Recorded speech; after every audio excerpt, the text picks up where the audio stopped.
चुनौती तो ये थी कि सभी लोग शांतिपूर्ण ढंग से आकर के जो अंतिम संस्कार की कार्रवाई है इसमें शामिल हो जाएं। मज़ार पे मट्टी डालने और फातिहा पढ़ने से कौन सी रोक है, लेकिन एक बार एक साथ जाके हुल्लड़बाजी ये मुनासिब नहीं है। जिन्होंने नारेबाजी की है उन सबकी वीडियोग्राफी कराई गई है और सबके विरुद्ध कार्रवाई करेंगे। सभी लोगों से अपील है कि शांति व्यवस्था बनाए रखें, क्योंकि आदर्श आचार संहिता और सेक्शन 144 दोनों है, तो उसका उल्लंघन करने पर कार्रवाई की जाएगी। चुनौती तो ये थी कि सभी लोग शांतिपूर्ण ढंग से आकर के जो अंतिम संस्कार की कार्रवाई है इसमें शामिल हो जाएं, और इसके लिए हमने पूरे कस्बे में और आसपास के स्थानों पर डिप्लॉयमेंट कर रखा था और परिजनों से लगातार वार्ता करते रहे और परिजनों से संपर्क करके जो उनके धार्मिक रिचुअल से उनको पूर्ण कराते हुए शांतिपूर्ण ढंग से इस जो सुपुर्दे खाक की कार्रवाई है उसको संपन्न कराया। कितने लोगों की भीड़ रही सर, भीड़ को कैसे कंट्रोल किया? भीड़ को देखे, चूँकि ये काफ़ी जो मोहल्ला है काफ़ी डेंसली पॉपुलेटेड है, आप लोग जानते हैं प्रत्येक घर में 20 से 25 लोग हैं, बड़े कई फैमिलियां हैं। तो जब ऐसी कोई कहीं की मृत्यु होती है, इंतकाल होता है किसी का, तो लोग आते हैं, संवेदनाएं व्यक्त करते हैं। तो ग्रुप में लोग आए और जो अंतिम नमाज थी प्रिंस मैदान में, वहाँ पे लोग इकट्ठे हुए थे और वहाँ से जैसा कि परिजनों से वार्ता की गई थी, लगभग 50-60 लोग जो कब्रिस्तान था वहाँ पर जाने के लिए बात हुई थी, तो उतने ही लोग गए और सब लोगों ने उसमें शामिल किया। अब सुपुर्दे खाक के बाद मिट्टी देने के लिए जो 2-4 नियर एंड डियर्स उनके जो परिजन हैं जिनकी अनुमति घर वाले दे रहे हैं, वो अपना ग्रुप में आकर के मिट्टी की कार्रवाई कर रहे हैं और बाकी सभी लोगों का डिस्पर्सल का कार्य हो रहा है। पहली बार जो जनाजे के 7 लोग आए तो काफ़ी भीड़ आई, लेकिन घर वालों को ही पहली बार में जाने दिया गया, कुछ ऐसा भी था? घर वालों से बात हुई थी, उन्होंने कहा था 50 से 60 जो हमारे नियरेस्ट लोग हैं वही जाएंगे, तो उनको रोक करके, बाकी लोगों को रोक करके उन्हीं लोगों को उनके साथ जाने दिया गया।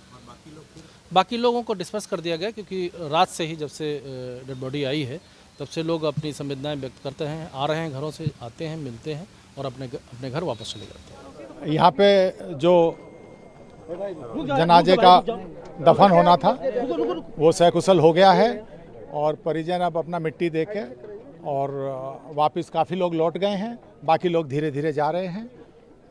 तो समर्थकों से क्या अपील करेंगे, जो उनके जो आए थे काफ़ी बड़ी संख्या में, उनसे क्या अपील करते हैं, किस तरह की अपील करते हैं? शांति व्यवस्था बना कर रखें और जिन लोगों ने हुड़दंग करने का प्रयास किया है सभी की वीडियोग्राफी हुई है, ऐसे लोगों को चिन्हित किया जाएगा जिनके द्वारा आचार संहिता का उल्लंघन करके किसी तरह की नारेबाजी की गई है, उनके विरुद्ध कार्रवाई की जाएगी। बाकी सब शांतिपूर्ण हो गया, सब सारा कार्यक्रम शांतिपूर्ण ढंग से हो गया है और सभी लोगों से अपील है कि शांति व्यवस्था बनाए रखें, क्योंकि आदर्श आचार संहिता और सेक्शन 144 दोनों है, तो उसका उल्लंघन करने पे कार्रवाई की जाएगी। बहुत सारे समर्थक दूर से आए, उनसे क्या अपील करेंगे मैम, किस तरह का?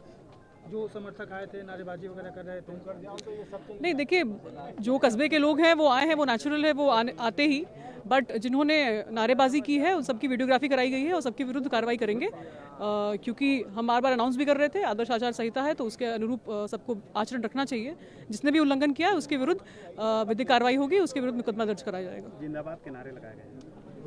अभी आपको मैंने बताया कि वीडियोग्राफी कराई गई है, उसका अवलोकन करके जिसने नारा लगाया है, जो नारा लगाया है, उसके विरुद्ध हम लोग FIR दर्ज कराएंगे। नहीं, इसका जो धार्मिक तरीका होता है, पहले घर पे जनाजा आम जनता के दर्शन के लिए रखा गया, उसके बाद जनाजे की नमाज हुई और फिर यहाँ इस हाते में जो पुरखों के कब्रिस्तान है यहाँ पे दफन हुए, फातिहा हो चुका है।